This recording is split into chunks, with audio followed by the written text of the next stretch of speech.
예레미야서 29장 1에서 7절 말씀입니다. 예레미야서 29장 1에서 7절 말씀. 구약 페이지 수로는 1096쪽입니다. 1096쪽.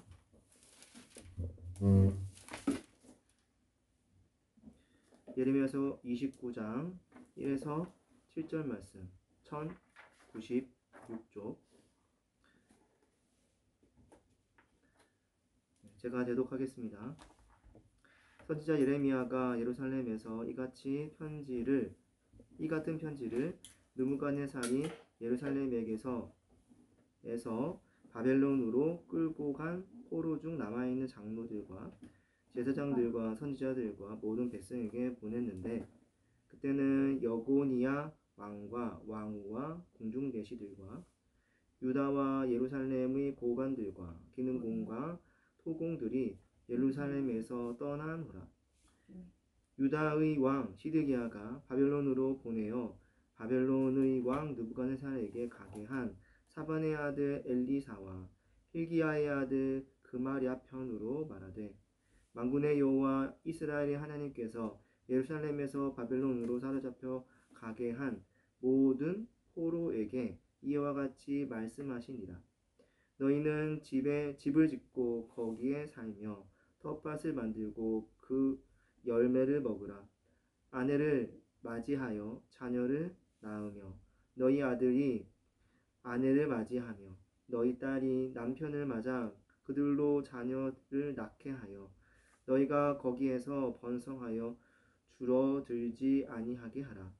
너희는 내가 사로잡혀 가게 한 그 성읍의 평안을 구하고 그를 위하여 여호와께 기도하라. 이는 그 성읍이 평안함으로 너희도 평안할 것임이라. 아멘. 네, 오늘 말씀으로 소망을 품고 땀 흘려 일하며 주 안에서 행복하게 사는 교회 목회처럼 17번째 두 번째 이야기, 땀 흘려 일함에 대해서 한번 생각해 보겠습니다. 저희는 지난주 로마서 5장 11절을 통해 의롭다 하심을 받은 자의 복, 행복에 대해 알아봤습니다. 의롭다 여김받는 자는 하나님 안에서 행복의 복을 받아 누리며 삽니다. 하나님은 모든 사람에게 일반적인 은혜를 베푸십니다. 덕분에 모든 사람들은 제한적이나마 즐겁고 행복한 삶을 다 살아가죠. 그러나 여기에는 한계가 있습니다. 지난주 한번 얘기 나누었었죠. 부족하다는 거예요. 즉 완전하지 않다. 그 행복이 제한적이라는 겁니다. 모두가 언제나 평등하게 누리는 것은 아닙니다. 고통, 괴로움 이런 것들이 뒤에 따른다는 것입니다. 영원하지도 않습니다. 의미도 없습니다. 오직 주 안에서 의롭다 하심 받은 자만이 세상이 누리지 못하는 충만한 행복을 누리며 삽니다. 죄사함, 위로움, 자유함, 사랑, 희락, 화평, 기타 등등 이런 것들을 통해서 행복의 복을 누리며 살 수 있습니다.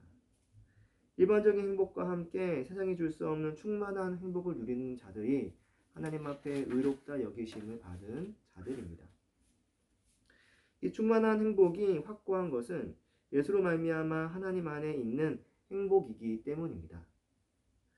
우리 주 예수 그리스도께서 십자가로 화목케 하셔서 얻은 행복이기 때문에 확고한 거예요. 그래서 의롭다 하심을 받은 자는 주 안에서 행복하다.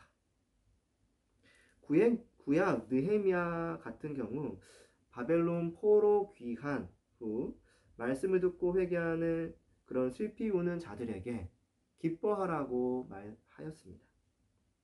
포로 귀환 후 무너진 성전과 성벽을 다 고치긴 했지만 그 영광이 예전만 못했던 거예요. 말씀을 들을 때 조상들의 죄와 그들의 현실을 목도하게 되는 겁니다. 그러니까 죄를 회개하고 그냥 그 있는 현실에 슬퍼했던 거죠. 아직 완전하지 못한 영광이기 때문에 슬펐던 겁니다. 그러나 느헤미야는 기뻐하라고 합니다. 행복을 이야기했습니다. 하나님께서 오늘 주신 이 땅의 양식들을 먹고 마시며 기뻐해라. 주 안에서 기뻐해라. 준비하지 못한 자들이 있느냐? 그러면 준비한 자들이 나눠져라. 그렇게 해서 함께 기뻐하고 행복하게 살라는 겁니다. 말씀을 듣고 회개하고 아직 성취되지 못한 하나님 나라 때문에 슬퍼하는 것. 슬퍼할 수 있죠. 그러나 그 슬픔에만 머물러서는 안 된다는 겁니다. 이루어지지 않은 것 때문에 말입니다. 하나님께서 부활 생명을 주셔서 복된 인생을 살게 해주신 기회를 주셨습니다. 남은 인생을 하나님 나라를 소망하며 주 안에 행복을 누리며 주를 위해 살아갈 수 있습니다. 자, 그럼 이제 여기서 질문은 주 안에서 행복한 그런 신자는 그 행복을 누리며 이 땅에서 어떻게 살면 좋을까라고 하는 부분입니다. 자, 사실 우리는 계속 로마서 강의를 듣고 있었어요. 네, 이어오고 있었습니다. 그런데 지난 로마서 5장 11절 행복이란 주제와 저희 말씀으로 교회, 그러니까 말씀으로 소망을 품고 땀 흘려 일하며 주 안에서 행복하게 사는 교회라는 우리 말씀으로 교회 17번째 목회 철학 요것과 이게 결이 같아요. 그래서 지난주가 이제 첫 번째 목회 철학 17번째 목회 철학 내용을 한번 했던 거고, 로마서 강의를 하면서 그래서 한 번 더 이렇게 나온 김에 다루는 것이 유익한 것이 아닌가라는 생각이 들었습니다. 그래서 예레미야 29장을 중심으로 17번째 목회 철학 두 번째 이야기를 한번 이야기해 보겠습니다. 로마서 강의는 요거 끝나고 나서 또 계속 이어서 해보도록 하겠습니다. 오늘 예레미야 29장 속 예레미야는 어려운 가운데 사역을 하고 있었습니다. 북왕국 이스라엘은 아수르에게 이미 멸망한 상태였어요. 그러니까 당시 북왕국과 남왕국이 가나안 땅에 있었단 말이에요. 근데 이미 북왕국은 멸망했어요. 남왕국만 남은 거예요. 예레미야가 속한 남왕국은 남유다 왕국 바벨론의 속국이 되어서 벌써 2번이나 이스라엘 백성들이 포로로 끌려간 상태였습니다. 아직 남유다가 멸망당하지는 않았지만 바람 앞에 등불, 풍전등화라고 하죠. 그런 상태였습니다. 그럼에도 사람들은 아직도 정신을 못 차리고 하나님도 섬기고 우상도 섬겼던 거예요. 혼합주의에 물들여졌습니다. 거짓 선지자들이 나왔고요. 그들은 하나님께서 바벨론을 멸망하여 바벨론에 있는 포로들, 그런 붙잡혀간 포로들 다시 돌아오게 할 거다. 속히 돌아오게 할 거다. 그런 이야기를 합니다. 특히 예레미야서 28장에 등장하는 하나냐는 2년 안에 바벨론 포로들이 돌아올 것이라고 예언해요. 근데 그 예언이 이제 나중에 성취 못되고 예레미야의 예언대로 너가 이제 죽게 될 것이다 라고 하게 되는데 결국 얼마인가 거짓 예언한 하나님은 죽게 되죠. 아무튼 하나님은 예레미야를 통해 그 예언이 틀렸음을 알려줍니다. 그해 7월에 이제 그 하나님이 죽은 거예요. 자, 거짓 선지자는 남유다 땅뿐만 아니라 바벨론 땅에 사는 남유다 포로들에게도 있었습니다. 그래서 잘못된 예언을 퍼뜨리고 사람들은 그들을 추종하고 그렇게 혼란스러운 상황이었어요. 남유다도 지금 풍정등하고 포로로 끌려 들어간 사람도 이런 거짓 선지자들 때문에 혼란스럽고 이 문제 때문에 예레미야는 바벨론 땅에서 고통당하는 남유다 포로들에게 편지를 오늘 쓴 것입니다. 뭐 이렇게 예레미야서 전체가 편지는 아닙니다. 요 29장의 내용에 그 내용이 있습니다. 안 그래도 어려운데 거짓 선지자들 때문에 더 혼란스럽고 힘들게 신앙생활하지 않게 하기 위해서 지금 예레미야는 이 편지를 쓴 거예요. 어떻게 하면 주 안에서 행복을 잘 지키며 경건하게 살 수 있을 것인가? 바벨론 땅에서도. 그럼 한번 살펴보겠습니다. 예레미야서 29장 1에서 3절 제가 대독합니다. 선지자 예레미야가 예루살렘에서 이 같은 편지를 느부갓네살이 예루살렘에서 바벨론으로 끌고 간 포로 중 남아있는 장로들과 제사장들과 선지자들과 모든 백성에게 보냈는데, 그때는 여고니아 왕과 왕후와 궁중 내시들과 유다와 예루살렘의 고관들과 기둥공과 토공들이 예루살렘에서 떠난 후라 유다 왕 시드기야가 바벨론으로 보내어 바벨론의 왕 느부갓네살에게로 가게 한 사반의 아들 엘리사와 힐기야의 아들 그마랴 편으로 말하되. 자, 당시 바벨론에서는 남유다 왕국에서 끌려간 1차, 2차 포로들이 있었습니다. 1차 포로들은 여호야김 시대 때 끌려간 이들로 다니엘과 친구들, 세 친구 알죠? 네, 그들이 여기에 속합니다. 2차 포로들도 있었습니다. 그들은 바벨론 침공으로 여호야긴이 폐기되고 시드기야가 즉위하면서 가게 된 그런 포로들입니다. 이때 오늘 본문에 등장하는 여고니아 왕, 즉 여호야긴 왕입니다. 패배한 왕이죠. 여호야긴 왕과 왕후, 궁중내시, 고관들, 기둥공, 토공 등이 다 포로로 떠난 시기였다라고 오늘 본문에서 말했습니다. 에스겔도 이때 끌려간 것으로 알려져 있습니다. 그들은 큰 고통과 슬픔 가운데 있었습니다. 포로들에게 기쁨이 있었을까요? 아니요. 수치만 있죠, 수치. 그들은 바벨론 사람들의 눈치를 봐야 했습니다. 그러면서도 바벨론 사람 위해서 일을 해야 됐어요. 포로였기 때문에 뭐 제대로 된 대접은 없죠. 무시와 멸시입니다. 패배자들이라고. 고대였기 때문에 그런 것들은 심했습니다.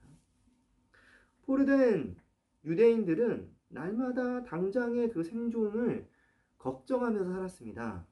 뭐 지금도 생존 시대입니다. 지금도 그렇죠.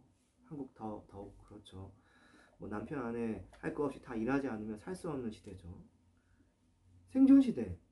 이 유다의 포로들도 마찬가지였어요. 완전 생존 시대였죠. 예레미야는 예루살렘에서 그들을 생각하며 포로 중 남아있는 장로들과 제사장들, 선지자들, 모든 백성들을 위해서 그래서 편지를 썼던 거예요. 어떤 한 개인에게 이 편지를 쓴 것이 아닙니다. 전체 그 공동체에게 보낸 거예요. 뭐 장로들, 포로 중 대표, 종교 지도자들, 대제사장, 제사장, 선지자들에게만 아니요, 모든 백성에게. 예레미야는 포로된 모든 백성을 위해 엘리사와 그마랴 편으로 이 편지를 보냈습니다. 자, 그 상황이 잘 이해가 되죠? 그럼 이 편지 내용은 어떤 내용이었을까요? 요게 중요하죠. 어떤 내용이었을까? 바벨론 전복을, 그러니까 바벨론을 뒤엎어가지고, 그 바벨론 멸망시키는 거예요. 그런 것들을 위한 내부 봉기, 으쌰, 바벨론 물러가라. 이런 것을 일으키라고 썼을까요? 하나님의 백성 남유다를 침략한 악한 바벨론 내부에서 투쟁해라. 정복해라. 아니면 하나님의 심판에 슬퍼 울며 회개하라. 금식하고, 응? 씻을 수 없는 죄이기에 철저히 회개해라. 3일 금식 정도는 뭐 기본이겠죠. 더 하라고 예레미야가 썼을까요? 우리의 부르짖음을 통해 하나님의 보좌가 움직일 것이다. 기도해라. 하나님이 승리하시게 할 테니까 걱정하지 마라. 이런 이야기 어떤가요? 아닙니다. 아닙니다. 예레미야는 아주 현실적인 이야기를 합니다. 집을 지어라. 일해라. 즉 바벨론 사람을 위해서 일하라는 거예요. 아이를 낳아 잘 키워라. 그곳에서 번성하고 번성해서 줄어들지 않도록 해라. 제가 한번 읽어볼까요? 네. 4절부터 6절 말씀입니다. 만군의 여호와 이스라엘의 하나님께서 예루살렘에서 바벨론으로 사로잡혀 가게 한 모든 포로에게 이와 같이 말씀하시니라. 너희는 집을 짓고 거기에 살며 텃밭을 만들고 그 열매를 먹으라. 아내를 맞이하여 자녀를 낳으며 너희 아들이 아내를 맞이하며 너희 딸들이 남편을 맞아 그들로 자녀를 낳게 하여 너희가 그들에게 거기서 번성하고 줄어들지 아니하게 하라. 어떻습니까? 마치 예레미야는 그런 말을 하고 있는 것 같아요. 그곳에서 잘 먹고 잘 자라라. 번성해라. 행복하게 살아. 이 말이 이해되나요? 네. 어떻게 타국에 포로로 끌려간 자들에게 이런 말을 할 수 있죠. 공국 걱정 말고 너희는 그냥 그곳에서 행복하게 살아. 예레미야의 말은 너무 현실적이어서 이게 맞나 싶습니다. 그래서 예레미야의 편지를 들은 스마야라는 사람은 예루살렘에 편지를 써서 예레미야를 책망해야 한다고까지 말을 합니다. 실제로. 예레미야서 29장 27에서 28절 그 뒷내용에 나와 있는 건데 제가 한번 읽어드리겠습니다. 이제 내가 어찌하여 너희 중에 선지자 노릇을 하는 아나돗 사람 예레미야를 책망하지 않느냐. 이게 뭐냐면은 그 예루살렘에 편지를 써서 예레미야를 지금 책망하라는 거예요. 예루살렘 사람들에게. 28절. 그가 바벨론에 있는 우리에게 편지하기를 오래 지나야 하리니 너희는 집을 짓고 살며 밭을 일구고 그 열매를 먹으라 하셨다 하니라. 자, 사실 스마야가 말하는 이 감정의 톤이 맞습니다. 마치 바벨론 포로들을 버린 것 같잖아요. 이 예레미야의 말은. 예레미야 편지는 아닌 거예요, 사실은. 어쩌면 당연히 포로로 끌려간 사람들에게 미안하다. 바벨론도 욕도 하기도 하고 우리가 빨리 가서 너희들을 구해줄게. 바벨론 하나님께서 멸망시킬 거야. 걱정하지 마. 빨리 올 거야. 조금만 기다려. 이게 맞죠. 이게 맞죠. 본국에 있는 사람들이 그 자기들 볼모로 끌려간 포로들에게 그게 할 말입니까? 아니죠. 예레미야는 지금 잘못 이야기를 하고 있는 거예요. 하지만 분명한 것은 예레미야는 선지자라는 거예요. 하나님께서 그를 세우셨고 그에게 계시를 주십니다. 그는 지금 하나님의 뜻을 대언하고 있다고 봐야 합니다. 그렇다면 여기에서는 그럴 만한 이유가 있다는 거예요. 그 이유가 뭘까요? 자, 그것은 남유다를 향한 하나님의 심판이 그들을 멸망하기 위한 심판이 아니라 살리기 위한 심판이었다는 거예요. 남유다 사람들이 바벨론 포로로 바벨론에 끌려간 것은 죄 때문입니다. 죄. 바벨론 사람들 때문이 아닙니다. 그 의미상으로 말하면 말입니다. 그러니까 단편적으로는 뭐 바벨론 사람이 쳐들어가서 끌려간 거죠. 힘으로. 근데 거기 안에서 그들의 죄가 있기 때문에 그런 거예요. 그들은 하나님을 떠나 범죄했기에 남유다는 바벨론의 압제를 받은 것입니다. 심지어 1, 2차 포로로 끌려간 상황에서도 그렇게 된 거예요. 그들은 범죄를 계속합니다. 그러나 그게 다가 아닙니다. 하나님은 그런 죄에 대한 심판을 통해 그들의 죄를 깨닫기 바랬다는 거예요. 그걸 알아야죠. 회개하고 돌이키기 바랬고요. 그리고 나서 그들이 함께 하나님의 백성답게 살기를 바랬습니다. 그래서 예레미야는 포로된 자들에게 일하도록 시킨 거예요. 죄를 깨달았다면 그냥 울며 회개하면서 그냥 그렇게 살라는 게 아니라는 겁니다. 회개 후 회개한 자로서의 삶을 살라. 그들에는 그게 필요했습니다. 죄에 설명된 자, 거듭난 자, 하나님의 형상을 회복한 신자에게 합당한 삶이 있어야 합니다. 하나님의 형상을 회복한 새로운 사람이 되었으니 그렇게 살아야죠. 하나님의 나라를 소망하며 땀 흘려 일하는 삶이 필요합니다. 원래 하나님께서 바라셨던 하나님의 형상으로서의 삶, 하나님의 백성으로서의 삶을 말입니다. 창세기 1장 27절부터 28절 잘 나와 있죠. 하나님이 자기 형상 곧 하나님의 형상대로 사람을 창조하시되 남자와 여자를 창조하시고 하나님이 그들에게 복을 주시며 하나님이 그들에게 이르시되 생육하고 번성하여 땅에 충만하라 땅을 정복하라 바다의 물고기와 하늘의 새와 땅에 움직이는 모든 생물을 다스리라 하시니라. 하나님은 그렇게 땀 흘려 일하면서 행복하게 에덴 동산에서 사람들과 함께 살고 싶으셨어요. 그게 원래 하나님의 창조 목적이었습니다.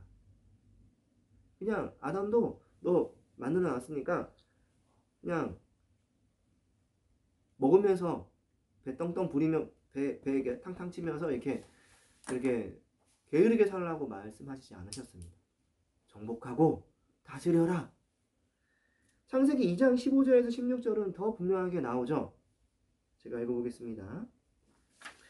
여호와 하나님이 그 사람을 이끌어 에덴 동산에 두어 그들을 경작하며 지키게 하시고 여호와 하나님이 그 사람에게 명하여 이르시되 동산 각종 나무의 열매는 내가 임의로 먹되. 그렇죠? 경작하라.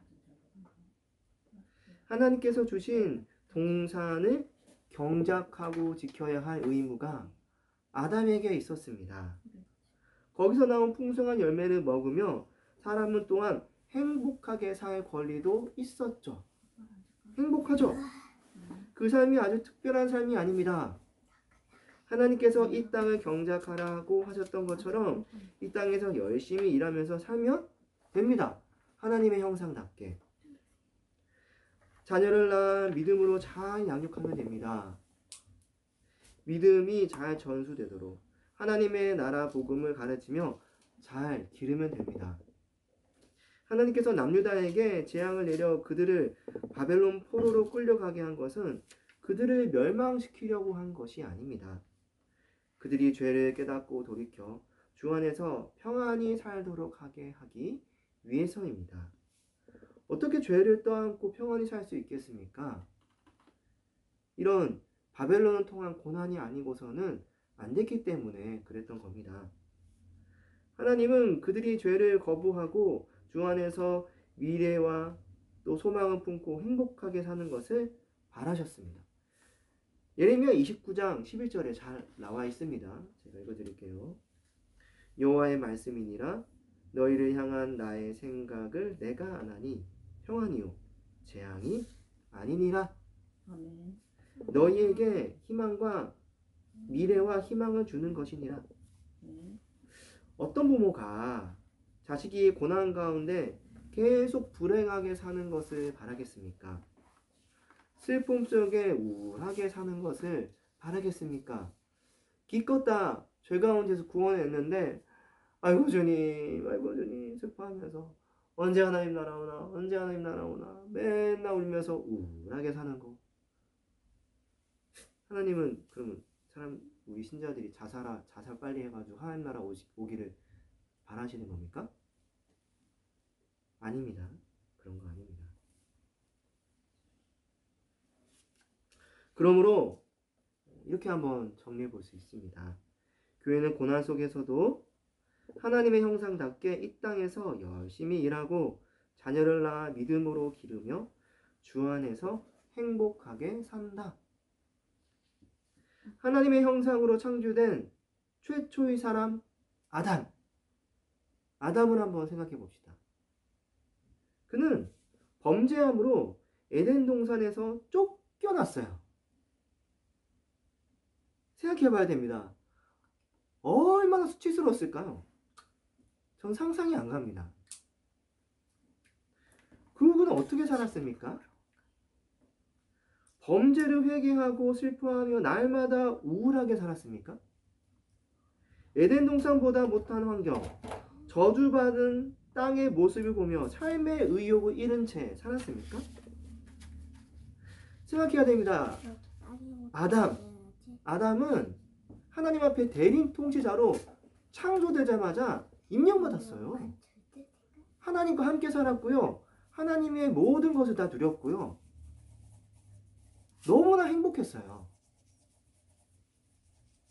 그런데 하루아침에 모든 걸 다 잃어버렸잖아요.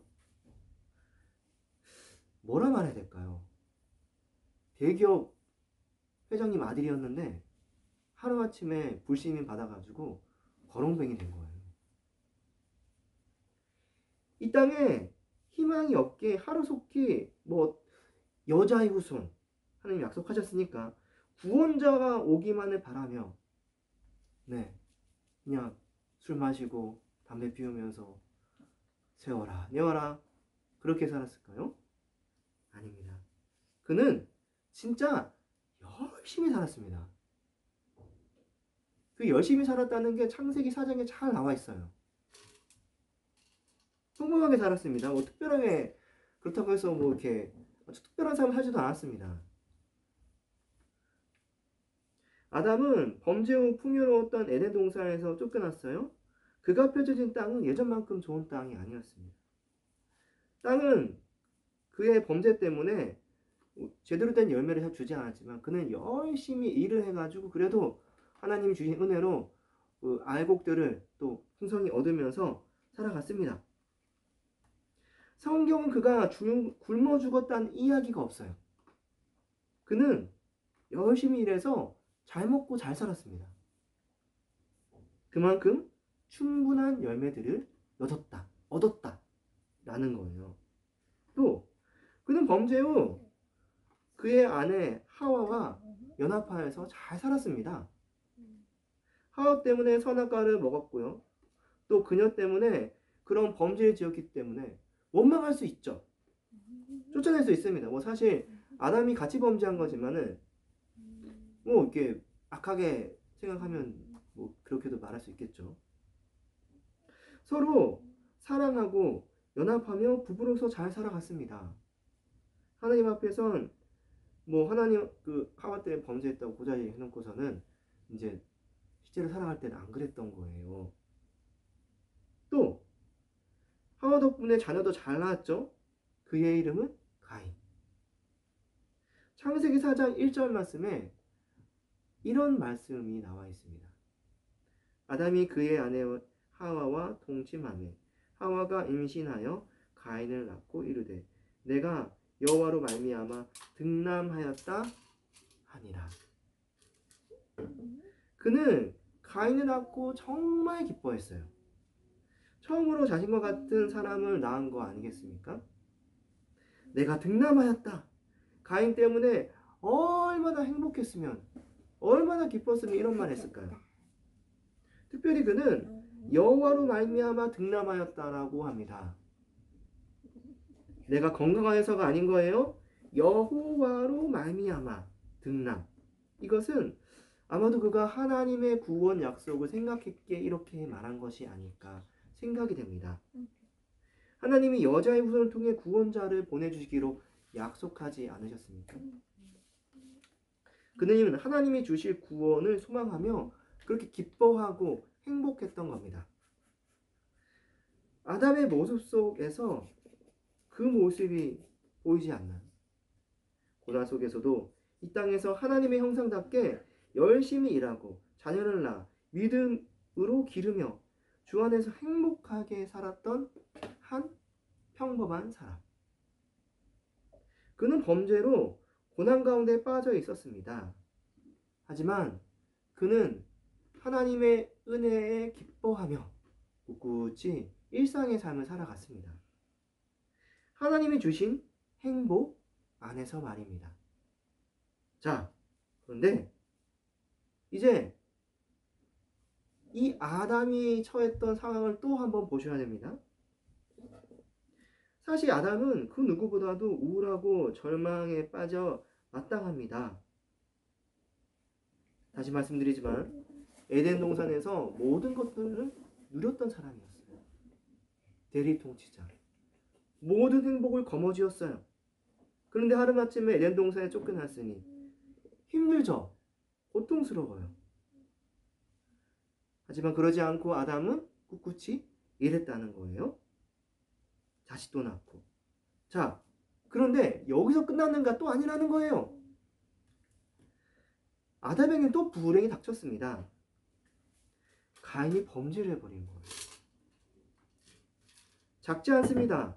가인이 그의 동생 아벨을 죽였어요. 아벨을 죽인 것도 서러운데 첫째 아들 이 가인이 그냥 떠나버린 거예요. 유리방황하는 자가 되어가지고. 하나님이 가인에게 너는 땅에서 유리하면서 방황하는 자가 된다고 했거든요. 아담은 죄 때문에 아벨만? 아니에요. 가인도. 견딜 수 있었을까요? 원래부터 가난하고 불행한 사람은 악한 일이 생겨도 그냥 꾸역꾸역 참고 이제 살아갑니다. 근데 아담은 다르죠. 아담은 최고의 자리에서 모든 풍성함과 모든 행복을 누리며 살던 자였습니다. 그런 그가 그래요. 한 번 넘어졌어. 그래 견딘 거예요. 또 온 거예요. 이거 어떻게 감당하죠? 사실 뭐 우리끼리 하는 말로 이거 정신이 이상해지지 않고선 좀 이상한 거 아닌가요? 하나님은 원망해도 마땅할 것 같은데요. 불행하다고 왜 나를 이런 상황 가운데 처하게 했냐고 한마디 할 만한 것 같은데요. 제가 보기엔. 그런데 아담은 안 했다는 거야. 견딘 것뿐만 아니라 하와와 동침해서 아들 셋도 낳았습니다. 창세기 4장 25절부터 26절 말씀 이렇게 말합니다.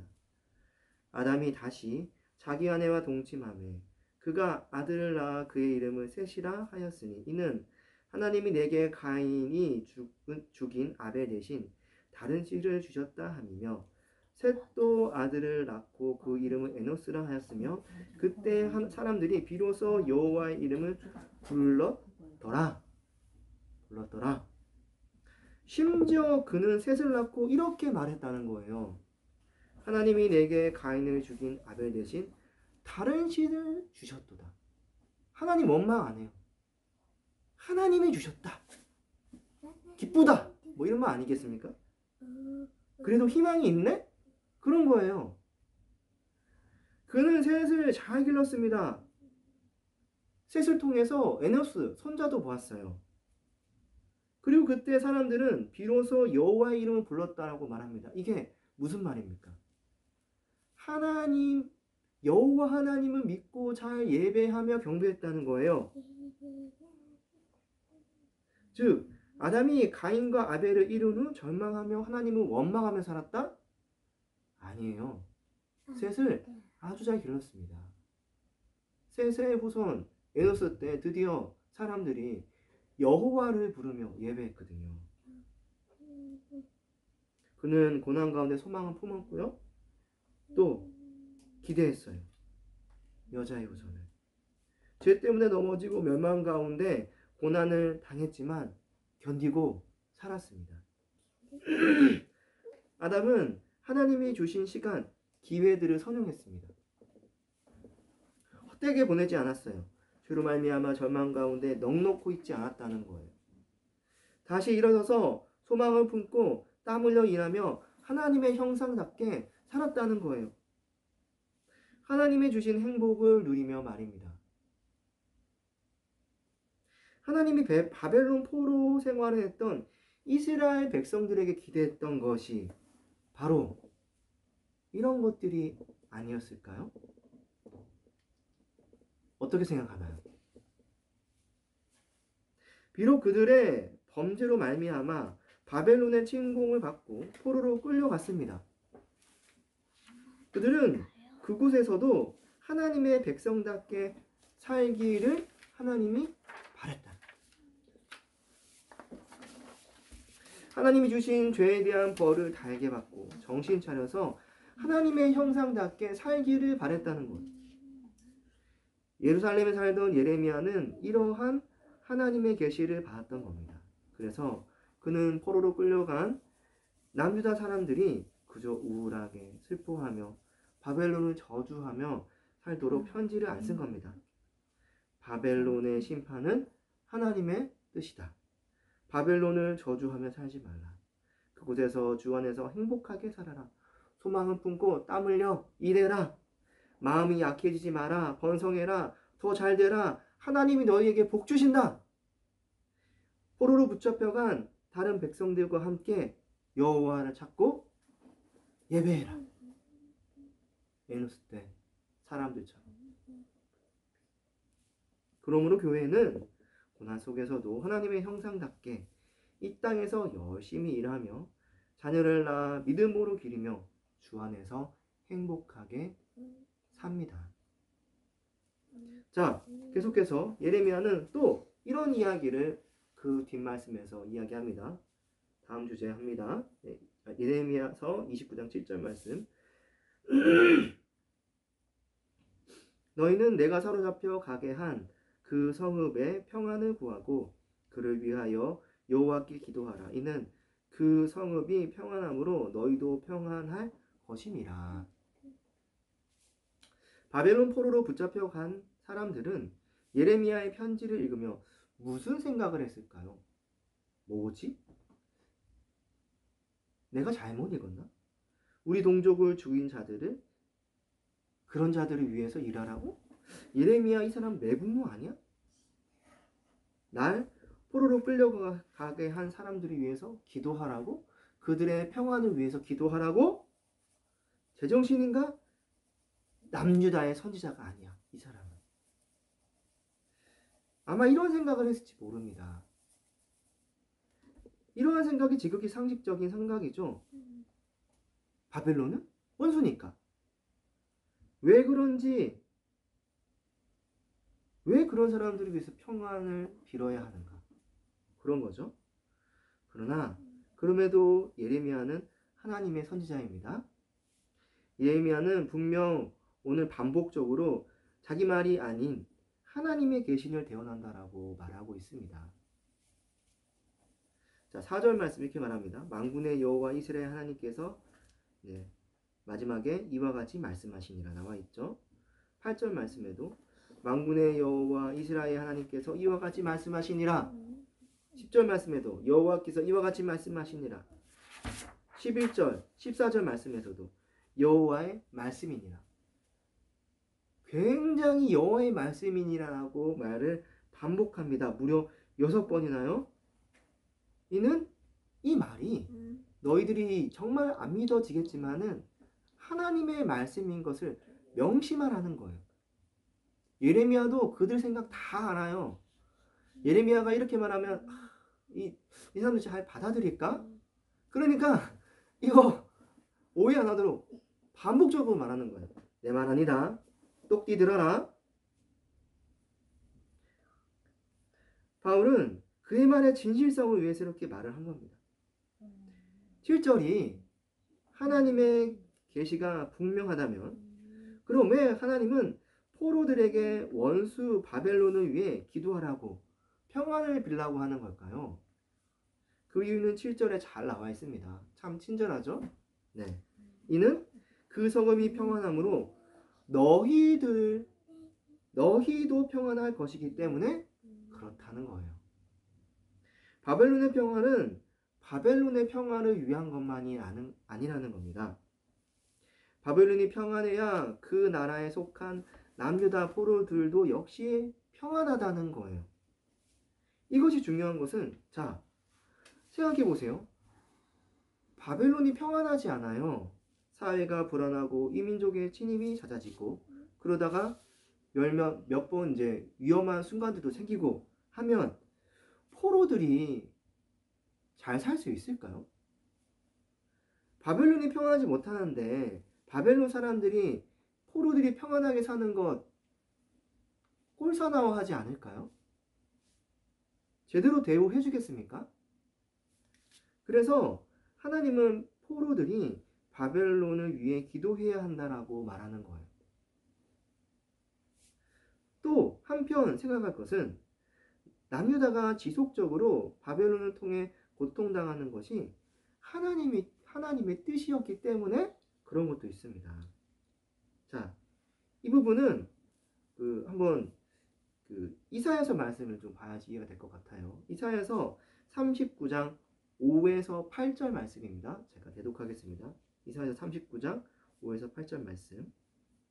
이사야가 히스기야에게 이르되 왕은 만군의 여호와의 말씀을 들으소서. 보라, 날이 이르니 내 집에서 있는 모든 소유와 내 조상들이 오늘까지 쌓아둔 것이 모두 바벨론으로 옮긴 바 되고 남을 것이 없으리라. 여호와의 말이니라. 또 내게서 날 자손 중에서 몇이 사로잡혀 바벨론 왕궁의 환관이 되리라 하셨나이다 하니. 자, 이사야입니다. 하나님은 예레미야보다 한 발 앞서서 사역했던 이사야를 통해서 바벨론 침공을 계시한 거예요. 즉, 하나님은 바벨론을 도구 삼아 남유다 왕국을 고난 가운데 두실 거라고 이미 계시한 거예요. 왜요? 그것은 남유다가 이미 범죄하고 있었기 때문에 그런 거예요. 그래서 범죄를 깨닫고 돌이키게 하기 위함이었습니다. 남유다는 아수르에게 멸망당한 북왕국 이스라엘처럼 점점 죄 가운데 빠져들고 있었거든요. 그들은 하나님을 섬기면서도 이방 우상을 섬겼습니다. 하나님을 의지하면서도 다른 한편 세상 나라들도 의지했습니다. 자기의 힘을 의지하기도 했습니다. 이스라엘은 혼합주의에 물들어갔습니다. 그래서 하나님은 이사야를 통해 고난을 계시해 준 거예요. 하나님은 바벨론 침공이란 고난을 통해 그들이 하나님의 백성답게 서기를 바랬던 겁니다. 때문에 바벨론 포로가 된 그들은 무작정 바벨론을 증오하며 원수로 여겨서는 안 냈던 겁니다. 오히려 그 속에 숨겨진 하나님의 뜻을 깨닫고 그 통치에 순복할 필요가 있었습니다.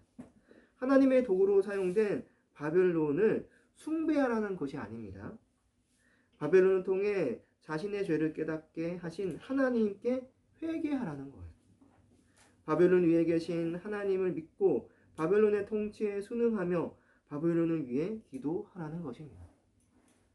바벨론 통치 하에서도 경건하게 하나님을 섬기는 것, 이것이 포로된 자들에게 내리신 하나님의 시험이었습니다. 예레미야는 이런 연유 때문에 비록 원수된 바벨론이지만 바벨론에 위한 평안, 빌라는 거였어요. 하나님은 예루살렘, 이스라엘만 통치하는 분이시 아니었습니다. 바벨론도 하나님의 통치하에 있습니다. 바벨론 통치 위에 계신 하나님의 다스림을 그들은 믿어야 했습니다. 이것이 범죄한 남유다 포로들을 연단시키는 하나님의 방식이었어요. 비록 바벨론이 하나님을 섬기지 않는 이방 나라였지만 포로들은 바벨론을 위해 기도해야 합니다. 그것이 하나님의 뜻이었기 때문에. 그렇게 고난 속에서도 하나님을 섬기게 하기 위해서였습니다.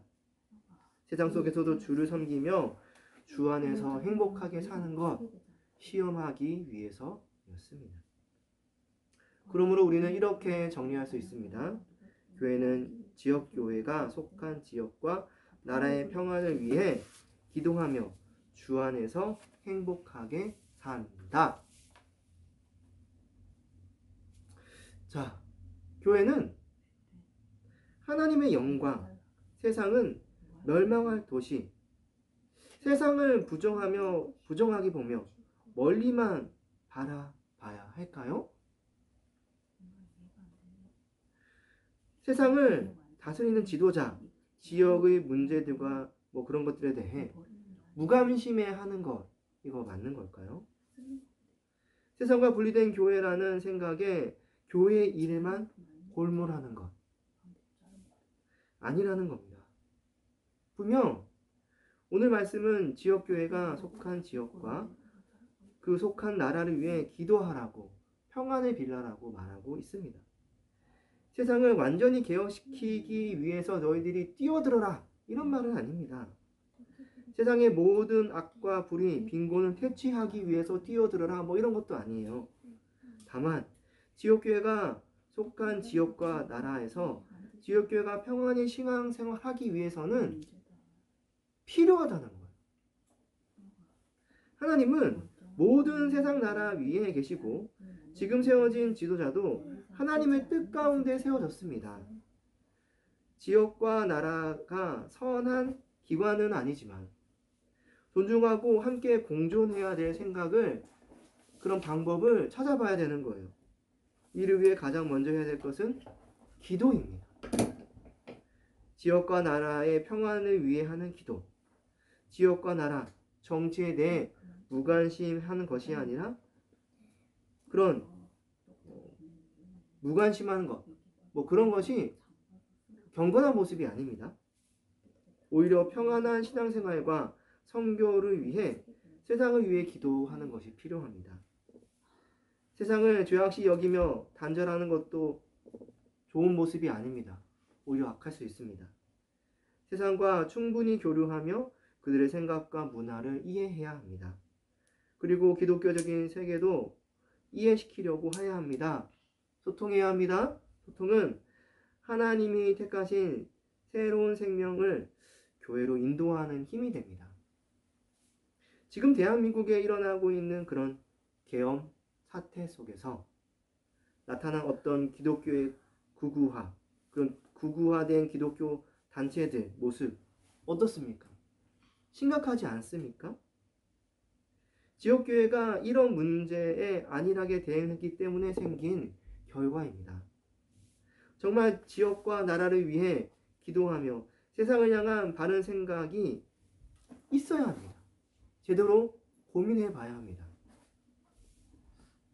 교회는 정말 지역교회가 속한 그 나라를 위해서 기도해야 합니다. 그래야 이 땅 가운데서도 평안히 살고 또 그 가운데 주의 백성들도 인도할 수도 있는 것이고, 이것이 바로 이 땅에서 우리가 행복하게 살아가는 길입니다. 이제 말씀을 읽겠습니다. 교회는 고난 속에서도 하나님의 형상답게 이 땅에서 열심히 일하고 자녀를 낳아 믿음으로 기르며 주 안에서 행복하게 삽니다. 또 교회는 지역교회가 속한 지역과 나라의 평안을 위해 기도하며 주 안에서 행복하게 삽니다. 이러한 일을 통해서 우리가 주 안에서 행복하게 더더욱더 살아갈 수 있는 거예요. 자, 오늘 여기까지입니다. 함께 기도합시다. 기도할 때 이러한 기도 제목으로 기도합시다.